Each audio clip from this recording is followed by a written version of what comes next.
Okay. Good evening. I apologize for being a little bit late in here. I'd like to, I said during the week that I thought this game would almost be a snapshot into the future of what our program would be from an atmosphere standpoint, and I think it lived up to every ounce of that. I could talk about our crowd today for probably an hour in terms of the energy that they brought to the game, getting in there at an earlier time, I think, than we usually do, staying even when the game seemed very hard at times, and as disruptive a crowd as we've had here probably since the 2006 Louisville game. It was deafening loud when they were on offense in that fourth quarter, and I can't thank them enough for that. That is what a home field advantage should be. It's what a home field advantage can do for a football team, and it's one of the factors in the win today. There's no doubt about it. There's certain statistics you look at this game through, and you find it hard to believe that we won when you look at the turnovers 3-0. But then you look at some other ones in terms of scoring on special teams, making big plays on special teams, stopping the run with two really fine running backs they had, neither one averaging 4 yards a carry, and for us having the ability to run the ball well enough when we needed to, and a quarterback who, even though it wasn't always pretty for him up front, and I don't think the protection was as clean as it needed to be early in the game, hung in there and really toughed it out. And I think somebody told me he had over 150 yards passing in the fourth quarter, and it does not surprise me. Gary's greatest attribute is his competitive fire, and it does not surprise me that he could come through a game like that and perform like that in the fourth quarter. I think Arkansas's got an excellent football team. I think they're very well coached. I think Coach Bielema has done a tremendous job there in a very short amount of time, and I think that's a football team that'll win a fair amount of games this year. So we're excited. We're excited to be 1-0 today, and now we've got a lot of work to do to get ready for our conference schedule. Questions? Kyle, the 98-yard drive, I think Gary finished it off with a touchdown to Carew on fourth down. I mean, just talk about that 98-yard. Did you feel like that's where momentum really changed, and how many big plays have to go into that? I don't know if it's just one moment. I think that fourth down play is a huge play in the game. It's a scoring play. It's fourth down. We're a little too far away against the wind to really attempt a field goal at that point. So we're going to go for it, and it ends up going in the end zone. So it's a huge play. But the punt return Janarian had later in the game that gave us great field position, that's a huge play in the game. Some of those third down stops that the defense had, I look at the drive chart, and for their, in their second half, after they had scored their touchdown, 3 plays and a punt, 3 plays and a punt that goes back for a touchdown, 6 plays and a punt, 3 plays and a punt, 5 plays and a punt, 7 plays and a punt.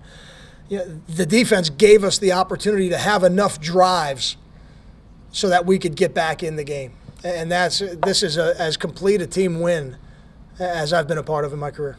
At what point did you realize that Grant could take that ball back for a touchdown? Came right at you in the sidelines. I mean, when did you know that might be? After he clears the last defender. That's usually when I figure he's gone, because Janarian's got great speed. There's no doubt, but Arkansas's got excellent team speed. So until he cleared the last defender, I was not comfortable that somebody wouldn't have an angle on him to catch him. The punt return, what did that mean? Because I think at the time it was 24-7, and you guys were looking for something. What did that? I think if you're gonna lose the turnover battle 3-0, and you're gonna be down 17 points in the third quarter, you need a play, or you really need more than one play, but that was one of them, to happen to get you back in the game. You can't get back in those games 3 and 4 yards at a time. You need to chunk the field somehow. Sometimes they're 25-yard completions. Sometimes it's a punt return for a touchdown. Sometimes it's a punt return that puts you in the plus territory, so you have a short field. And there's a lot of, and as great a job as Janarian did returning those punts, there's a lot that goes into it. And there's 10 other players on the field that are doing a great job for an extended period of time, covering a lot of distance. That's the thing about special teams. It spans 6 to 8 seconds, and it covers wide ranges of field zones. And there were some tremendous efforts that I think we're going to see on film, and not just Janarian, although his was tremendous as well. When you think of that fourth quarter and what Gary did, the connection with Leonte, just that it goes back a long time, how would you describe just the way they found each other in that fourth quarter? I know it's very romantic to think of it like that, but I believe Gary throws the same ball if Brandon Coleman happened to be in the game at that point, or Karan Pratt. And I know that Gary and Leonte have played a lot of football together over the years and have connected quite a few times, but I think it was strictly a matchup and a read and a well-thrown ball and an excellent catch. Why no victory formation at the end? Is it just a timing mistake? When we should have done it on the last play, but when we started the drive, we could not have. So we needed to run some plays at that point to make sure we could get into victory time or downtime, whatever people call it, in their programs. But we could have done it on the last play. Maybe we should have. What changed in the defense in that fourth quarter to allow them to halt Arkansas's drives and looked like almost every time they touched the ball? I don't know that a lot changed for our defense. The first drive of the second half, the Arkansas coaches did an excellent job at halftime, and they came out. They had a 10-play drive for a touchdown. But other than that, it was really just a one-play touchdown on the toss pass after a turnover for the other touchdown. So I don't know that it was really the second half. I thought we played some excellent defense in the first half. I mean, we had a drive where they had a 6-play drive. We made them punt. They ran a fake, completed it, and then after the fake, we stopped them 3 and out and forced them to kick a field goal. I think that's a tremendous series in the game to hold them to 3 points in that circumstance. So I think we played pretty good defense throughout the game, aside from maybe a drive or two, but I don't think you can take the credit away from the other team either. Kyle, you used that phrase that it could be a snapshot into the future of what the program could be. What does that snapshot look like to you? What can it be? I think that snapshot is a football team that can compete with anybody in the country, a fan base that is in love with college football, and when they come to the stadium will be as opposing a 12th man as there is in college football. Quentin Gauze coming, first start ever. What was it like to get a performance like that from him tonight? How much did that mean?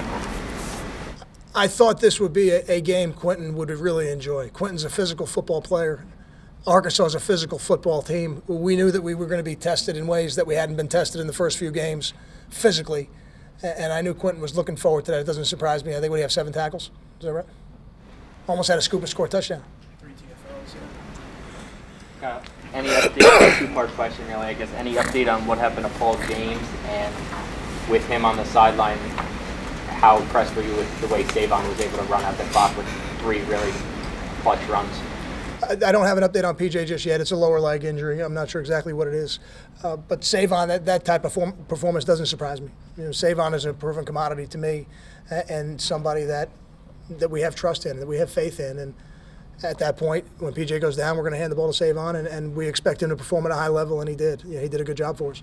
What went behind the decision to go to Borghese there after Kyle was that first goal attempt? Well, I said earlier in the week that we were going to, that I wasn't sure who the starter was going to be, and I didn't really feel that either one of those guys during the week had a great practice week. I thought they were just okay at it, so I didn't feel like either one of them did anything to make me make a change. But the first kick Kyle had was a little lower than I wanted it to be, and that was concerning to me. So I wanted to give Nick a chance at that point.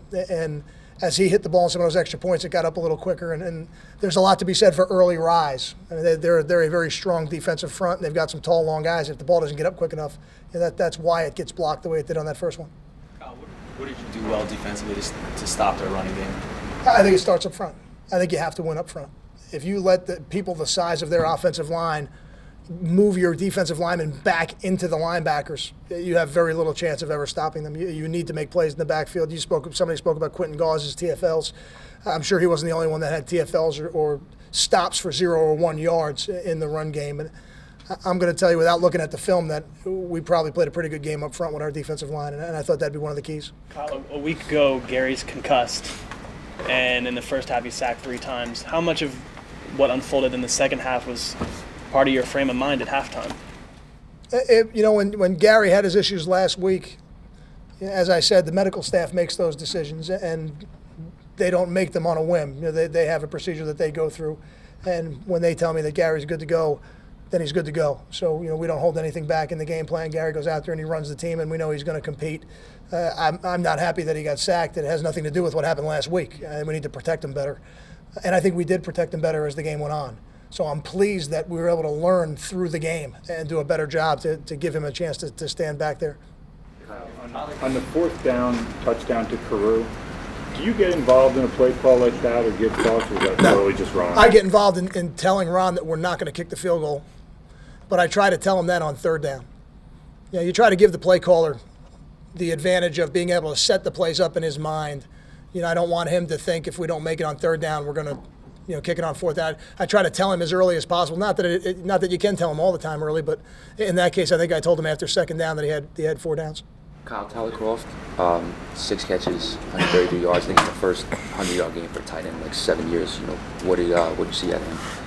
Yeah, somebody said that to me. I did not realize that. I almost sounds like we're against the tight ends, but Tyler's got great hands, and Tyler has built himself into a tight end that can play in the run game, and that was the only thing he needed to do to get the opportunity to catch these types of passes. Yeah, I don't say this as a joke. This is just the reality of it. The tight ends who don't prove themselves in the run game become slow receivers. That's really all they are. And Tyler's done a great job over the last 2 years of getting better and better in the run game. And a tight end like him who can run and catch the way he does, if he can run block proficiently, he's a huge weapon for us because he catches the ball. He does catch the ball like a receiver. Got time for 2 more. Can Grant be a bigger weapon in the offense? Is that something you've considered to look at with his speed? Oh, we have. We have. And he's playing receiver right now. He plays in the slot for us. And, we're fortunate at that receiver position. We've got some very talented players. And, right now he's helping us on special teams and doing a great job. But I think his career is probably going to be a little bit like Leonte's. Leonte spent last year really helping us on special teams, and now everybody sees what he's doing at receiver as well, as he continues to help us on special teams. I think Janarian's going to be the same way, and we're fortunate that he's a selfless player in the fact that he's willing to do that for us. Was there more of an emphasis to get Leonte the ball tonight after the last 2 games really not sort of having doing much on the field? No. It really is just not the way the passing game works for us. We're fortunate between Brandon Coleman, Karan Pratt, Leonte Carew, Ruhan Peel, etc. We've got a number of receivers that, when called upon, can make big plays for us and consistent plays. And tonight was another night that just happened to be, maybe Leonte's where his number got called a little bit more. But I think you saw Brandon Coleman make a huge play in the fourth quarter after not touching it as much early in the game. And again, those are mentally tough football players who are willing and able to play through the game and be ready when their number does get called and not be discouraged. Can I just one last one? For you Only as for well, you, Ted. Thank you. The second half seemed like a huge sort of emotional swing. You were very down in that game and it didn't look good. Do you get that sense as well, or is it more in the aftermath? Like, do you realize, you know what I'm saying? Like, do you feel the swing in that game as it's happening, or in the aftermath, just how quickly it seemed to change? I think the crowd feels the swing. I think the fans, maybe the people who watch it on TV, feel that kind of swing. I think as football coaches, my message to the players is very simple. Trust your training. Do your job one play at a time. If we do that enough times, we will get back in the game. I knew we had enough talent on the team to get back in that football game if we would just continue to chop away at it, as we say here at Rutgers. Now, where I think the momentum swing comes into play is when the crowd really gets involved.